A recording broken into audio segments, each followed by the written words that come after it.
Good afternoon बच्चों। अभी हम लोग हिंदी पाठ 15 का शेष भाग पढ़ेंगे। कल हम लोगों ने आधा भाग पढ़ा था और बाकी का जो बचा हुआ भाग है वह हम लोग आज के पाठ में पढ़ेंगे। आप लोगों ने देखा था ना बच्चों कल किस तरह से बच्चे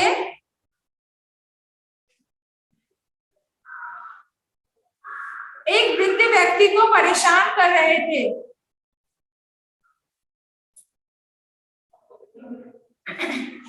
बच्चे बड़े नटखट होते हैं,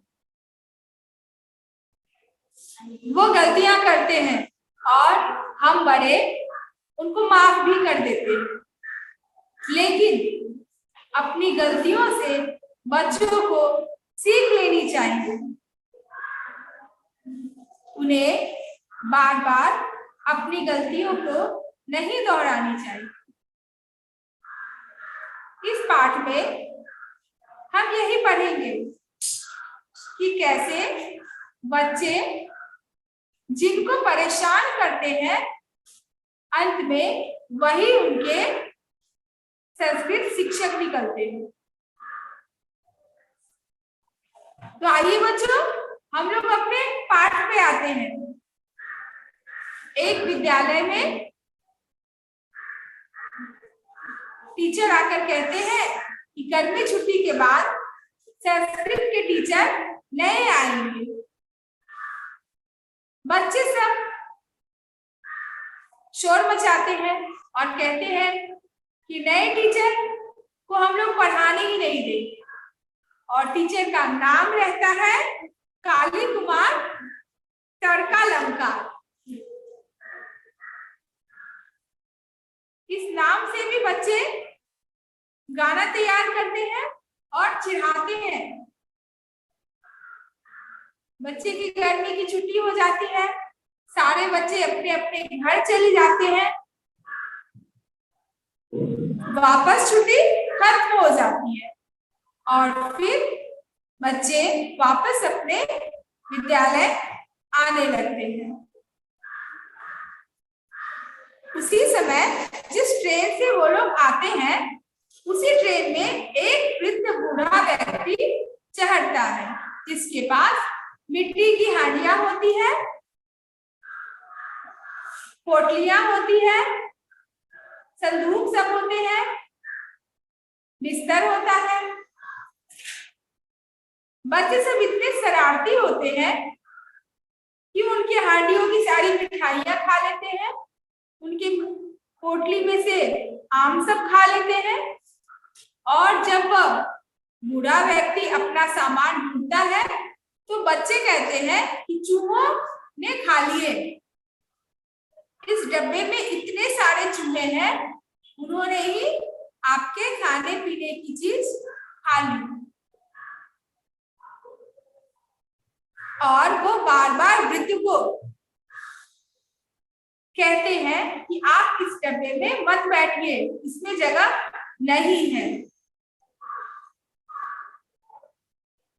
लेकिन चूहों के खाने की बात से भी वृद्ध व्यक्ति को गुस्सा नहीं आता, वो बिल्कुल क्रोधित नहीं होते हैं।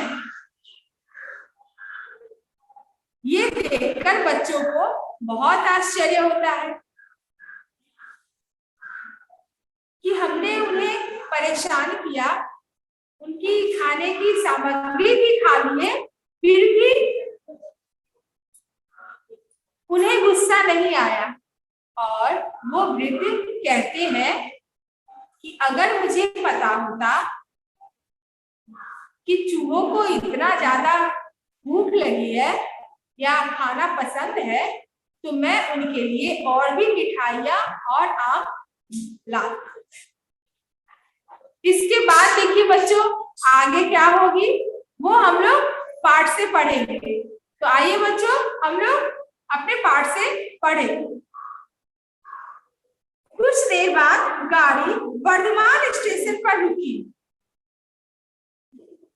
वृद्ध बोले, तुम लोगों को मेरे कारण बहुत कष्ट हुआ, पर अब और कष्ट नहीं दूंगा, इसलिए मैं यहाँ से किसी दूसरे डब्बे में चढ़ जाऊंगा।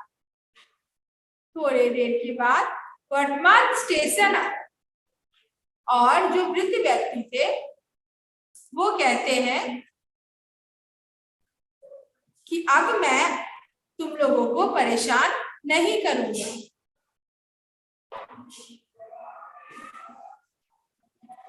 अब मैं दूसरे डब्बे में चला जाता हूँ, मेरे कारण अब तुम लोगों को कोई कष्ट नहीं होगा।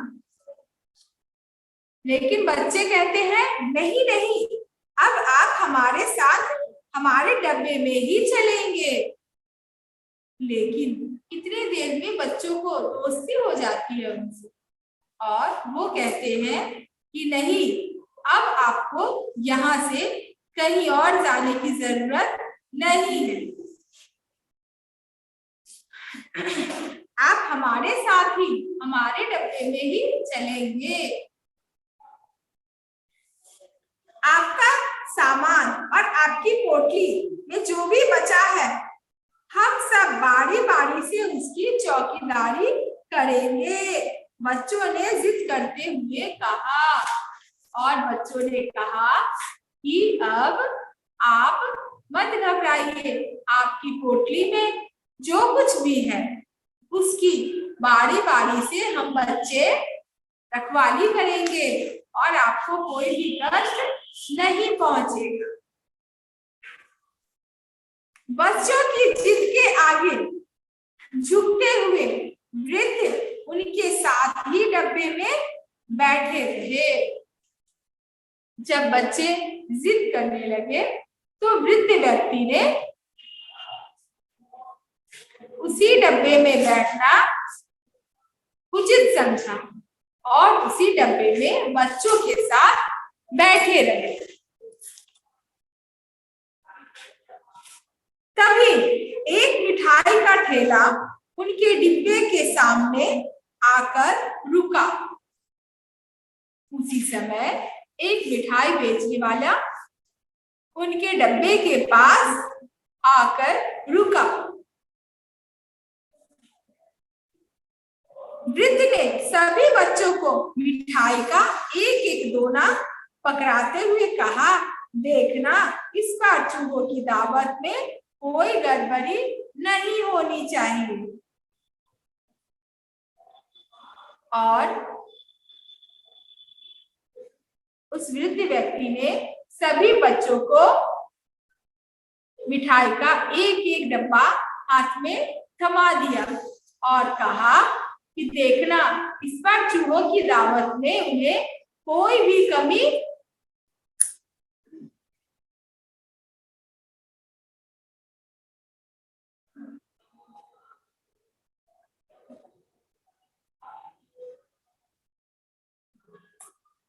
नहीं होनी चाहिए।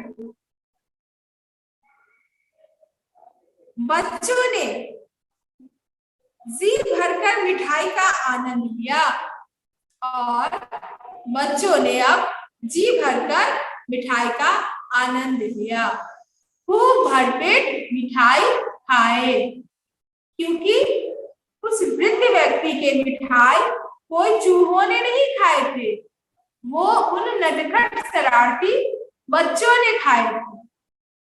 और वह वृद्ध व्यक्ति ये बात जान चुका था, इसीलिए उसने कहा कि इस बार चूहों की दावत में कोई भी कमी नहीं रहनी चाहिए।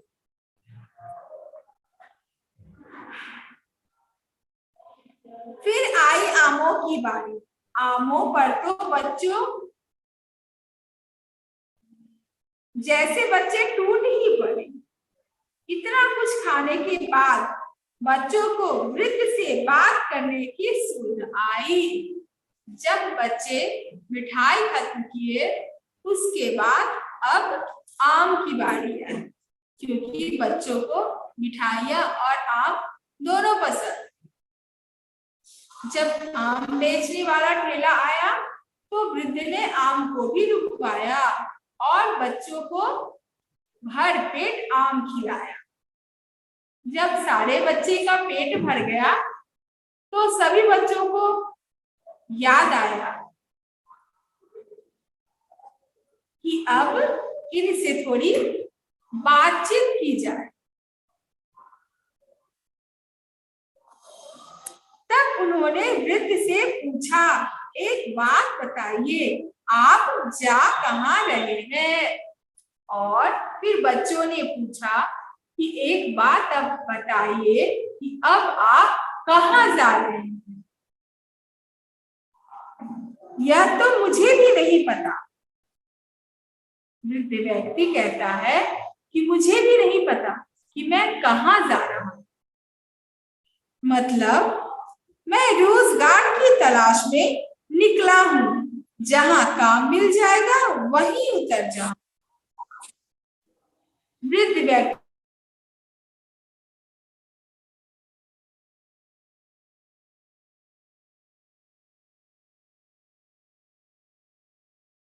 आएगा, मैं वहीं पर रुक जाऊंगा और वहीं पे काम करने लगूंगा। वृद्ध व्यक्ति कहता है,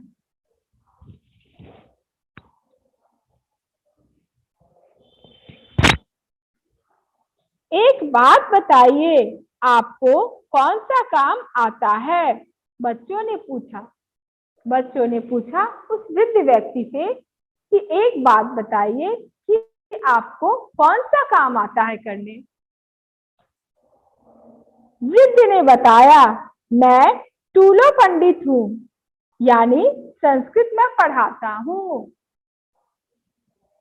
अरे वाह, फिर तो आपको कहीं जाने की जरूरत नहीं है, आप हमारे साथ हमारे स्कूल में चलकर पढ़ाइए। बच्चों ने एक स्वर में कहा।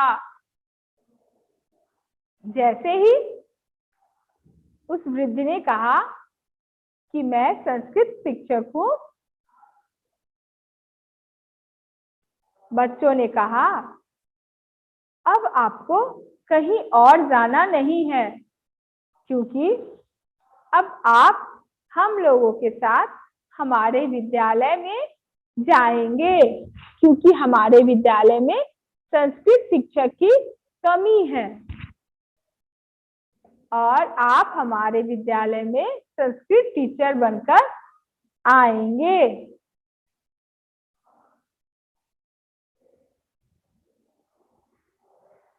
बच्चों ने एक स्वर में कहा और इस बात का सारे बच्चों ने समर्थन किया। सारे बच्चों ने एक स्वर में हामी भरी।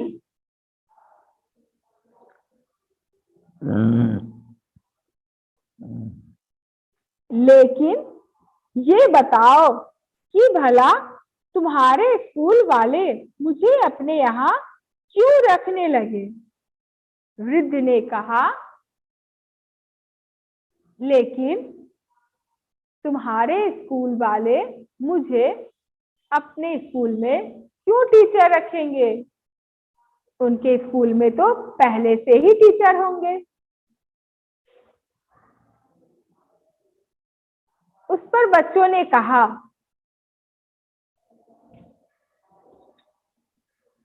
कैसे नहीं रखेंगे? अगर वे आपको नहीं रखेंगे तो हम भी उस स्कूल में नहीं पढ़ेंगे और स्कूल छोड़ देंगे। बच्चे बोले कि कैसे नहीं पढ़ेंगे? अगर नहीं पढ़ेंगे, नहीं आपको रखेंगे तो हम लोग भी उस स्कूल में नहीं पढ़ेंगे।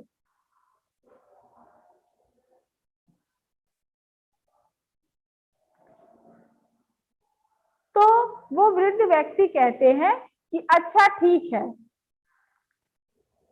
चलो मैं तुम्हारे साथ ही चलता हूँ। वृद्ध व्यक्ति कहते हैं कि अच्छा ठीक है, चलो अब मैं तुम्हारे साथ ही चलता हूँ। यह सुनकर बच्चे खुश होकर ताली बजाने लगे। यह सुनकर सभी बच्चे खुश होकर ताली बजाने लगे।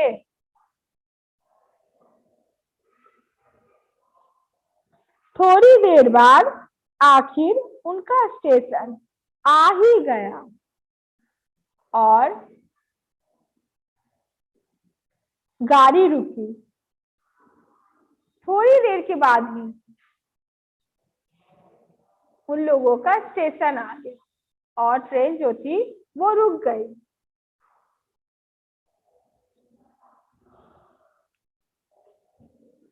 स्टेशन पर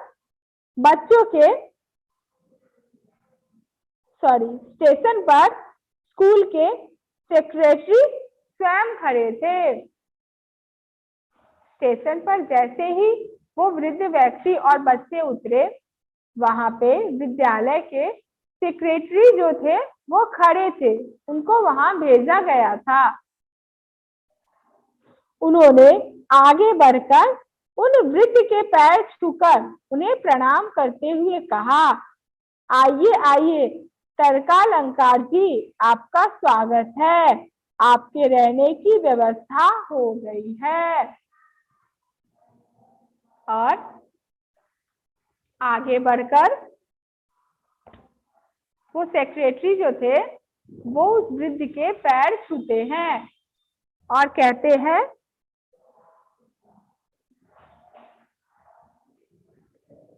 कि आइए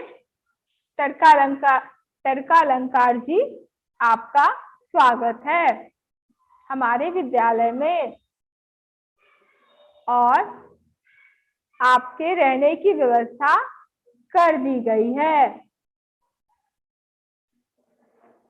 बच्चे भी उसी स्टेशन पे उतरे थे। सभी बच्चे आश्चर्यचकित थे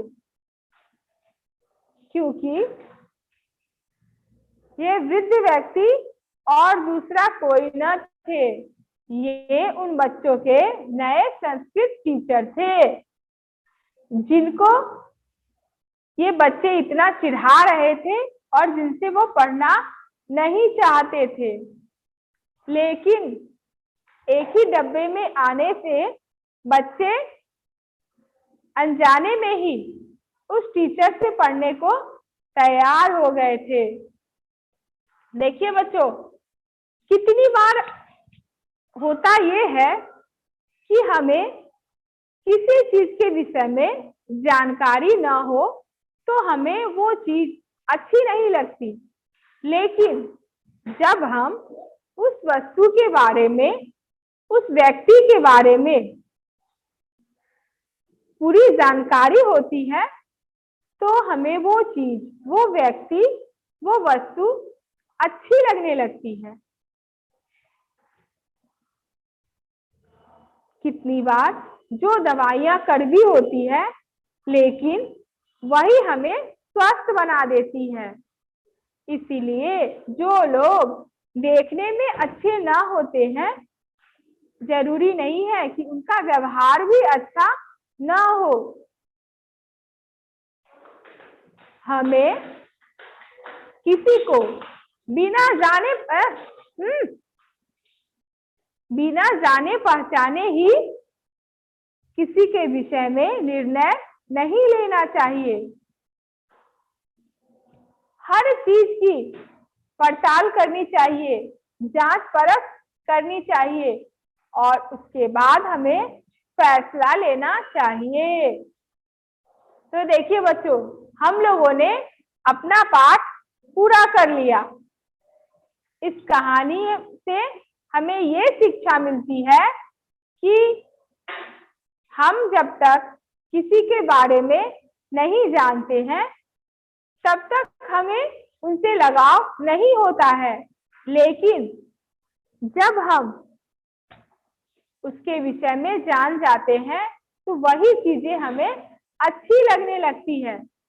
इस पाठ में हमने यही देखा कि बच्चे जिनके नाम की तुकबंदी करके गाने गा रहे थे, जब वही व्यक्ति उनसे मिलते हैं तो उन्हें पहले परेशान करते हैं और फिर बाद में उनके व्यवहार से प्रभावित होकर उनको पसंद करने लगते हैं और आखिर में उनको पता चलता है कि ये दूसरा कोई और नहीं, ये तो उन्हीं के संस्कृत टीचर हैं।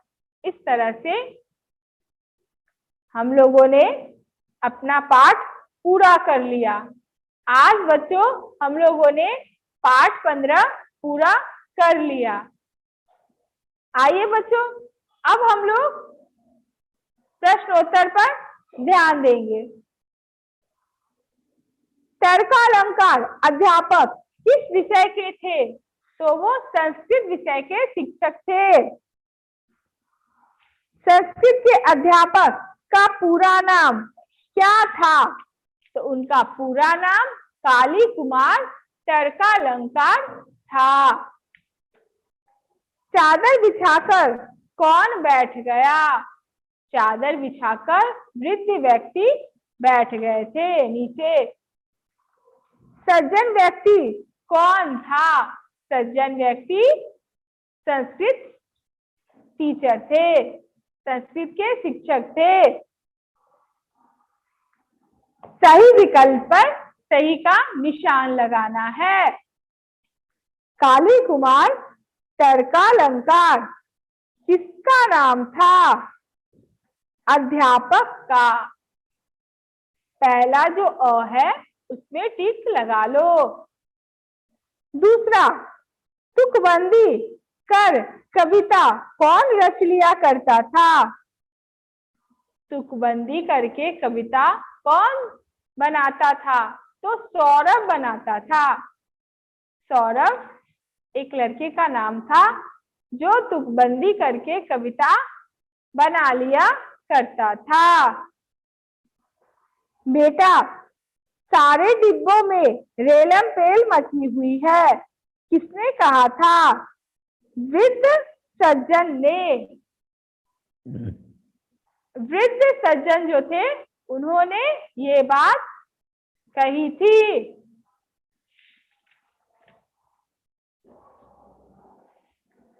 सज्जन की मिठाइयां कौन सफाचट कर गए? बच्चे कर गए। चूहे नहीं थे, बच्चे थे। वो सारे नटखट शरारती बच्चे जो थे उन्होंने ही सारी मिठाइयां और सारे आम सफाचट किए थे। आइए, तर्कालंकार जी आपका स्वागत है। किसने कहा? सेक्रेटरी ने कहा। स्कूल के सेक्रेटरी जो थे उन्होंने ही कहा कि आइए तर्कालंकार जी आपका स्वागत है। देखिए बच्चों, अब प्रश्नों के उत्तर हम देंगे। कक्षा अध्यापक की किस बात पर सभी बच्चे ने नाक भौं सिकोड़ ली? आपके पाठ में दिया हुआ है फर्स्ट पैराग्राफ में। कक्षा अध्यापक जब कहते हैं कि गर्मी छुट्टी के बाद हमारे नए संस्कृत टीचर आएंगे, इस बात पर सारे बच्चे ने नाक भौं सिकोड़ ली थी। सौरभ ने वृद्ध सज्जन को चेतावनी देते हुए क्या कहा? सौरभ ने वृद्ध सज्जन को चेतावनी देते हुए कहा था कि अगर आप इस डब्बे से नहीं जाएंगे तो हम लोग आपको बहुत परेशान करेंगे और इस डब्बे में बहुत सारे चूहे हैं। स्नान करके वापस लौटने पर वृद्ध ने क्या देखा और उस पर क्या प्रतिक्रिया व्यक्त की? स्नान करके वापस लौटने पर वृद्ध ने देखा कि उनकी हांडियां खाली थी और उनकी पोटलियां भी गायब थी। लेकिन इसके बाद भी वृद्ध ने कोई प्रतिक्रिया नहीं की, बिल्कुल गुस्सा नहीं किए, शांत स्वभाव से बच्चों को देखा। वृद्ध ने डब्बा बदलते देख बच्चों ने उससे क्या जिद की। वृद्ध जब डब्बा बदलने लगे तो बच्चों ने कहा कि अब आप कहीं नहीं जाएंगे, आप हमारे साथ इसी डब्बे में चलेंगे। बच्चों ने वृद्ध के समक्ष क्या प्रस्ताव रखा। बच्चों ने वृद्ध के समक्ष यह प्रस्ताव रखा कि आप हमारे विद्यालय के नए संस्कृत टीचर बनकर चलिए, आप हमारे विद्यालय में संस्कृत पढ़ाइएगा, क्योंकि वृद्ध ने कहा कि वो संस्कृत के टीचर हैं। बच्चों ने वृद्ध सज्जन की असलियत कैसे पता लगी। बच्चों को वृद्ध सज्जन की असलियत सेक्रेटरी के द्वारा पता लगी। जब स्टेशन पर सेक्रेटरी आकर कहते हैं कि चलिए तर्कालंकार जी, आपका स्वागत है। अब सही और गलत का चिन्ह लगाना है। सही होने पे सही और गलत होने पर गलत का निशान लगाना है। सभी बच्चे बस में सवार होकर वापस लौटने लगे। गलत है, क्योंकि सभी बच्चे ट्रेन से सफर कर रहे थे। वृद्ध के पास 2 संदूक, 3 हांडिया और 1 बिछौना था। हाँ, सही है, वृद्ध के पास इतनी ही सामग्रियां थी। पोटली में रखे आम खाने पर वृद्ध सज्जन बच्चों पर बहुत गुस्सा हुए। नहीं, गलत है, वो बिल्कुल गुस्सा नहीं हुए थे, बल्कि उन्होंने कहा कि अगर उन्हें पता होता कि चूहों को इतना पसंद है तो वे उनके लिए और भी ज्यादा सामान लाते। वृद्ध ने सभी बच्चों को मिठाई खिलाई। हाँ, सही है, वृद्ध ने सभी बच्चों को मिठाइयाँ खिलाई और आम भी खिलाए। वृद्ध सज्जन गणित के अध्यापक थे। गलत, वो संस्कृत के अध्यापक थे। वृद्ध का नाम काली कुमार तर्कालंकार था।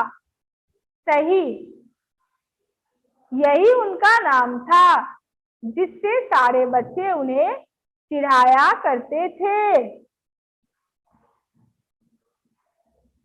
अब देखिए, हम लोगों ने अपना प्रश्नोत्तर भी पूरा कर लिया। तो देखिए बच्चों, आप लोगों ने इस पाठ के जरिए ये सीखा कि कैसे शरारती बच्चे भी सज्जन व्यक्ति से प्रभावित होकर उनके मित्र बन गए। देखिए बच्चों, आप लोगों को भी अपने स्वभाव अच्छे बनाने चाहिए। आप प्रतिदिन बदमाशियां करेंगे, शरारतें करेंगे, तो वे आपकी आदतें बन जाएंगी। लेकिन अगर आप प्रतिदिन अच्छे अच्छे कार्य करेंगे तो आपकी आदतें अच्छे कार्यों वाली हो जाएगी। इस प्रकार हमारा यह पाठ खत्म हो गया। अब हम लोग कल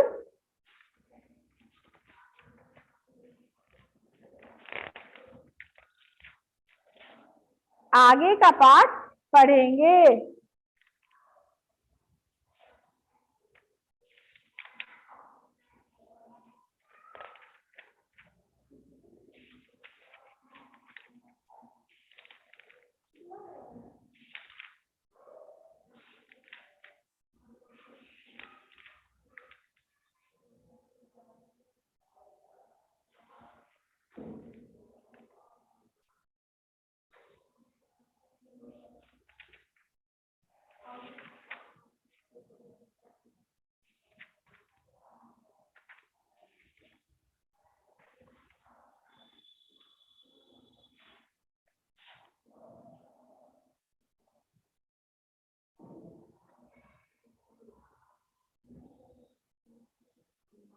आइए बच्चों, हम लोग तब तक शब्दार्थ पर थोड़ी नजर दें। नाक भौं सिकोड़ना, बुरा मानना। नाक भौं सिकोड़ने का अर्थ होता है बुरा मानना। मध्यावकाश, भोजन का अवकाश, जिसको आप लोग टिफिन कहते हैं। टिफिन के समय में जो अवकाश, जो समय हमें भोजन के लिए मिलता है, उसे मध्यावकाश कहा जाता है। समूह, समूह मतलब टोली होता है। जैसे बच्चे समूह में रहते हैं, सैनिक समूह में रहते हैं, तो उन्हें समूह कहा जाता है। एक मत, एक मत का मतलब होता है एक जैसे विचार, एक जैसे सभी बच्चे जब सोचते हैं तो उसे एक मत कहा जाता है। वृद्ध, वृद्ध मतलब बूढ़ा होता है। हंडिया मतलब मटकी होता है, हंडिया मिट्टी की होती है, इसको हंडिया कहते हैं या मटकी कहते हैं। रेलम पेल मतलब बहुत ज्यादा भीड़। तिल रखने की जगह ना होना, यानी थोड़ी भी जगह ना होना। खैरियत मतलब सलामती। सफाचट पूरा समाप्त करना। कष्ट मतलब परेशानी। चौकीदारी मतलब रखवाली। आनंद मतलब मजा। सुध मतलब याद या होश। रोजगार काम धंधा। सेक्रेटरी सचिव होता है। जैसे विद्यालय में, कार्यालय में सभी जगह सचिव होते हैं, उन्हें सेक्रेटरी कहा जाता है। व्यवस्था मतलब इंतजाम होता है। इस तरह से हम लोगों ने कठिन शब्दों का भी उच्चारण किया और उसके अर्थों को समझा। इस तरह से हम लोग का यह पूरा पाठ समाप्त हुआ। तब तक के लिए धन्यवाद।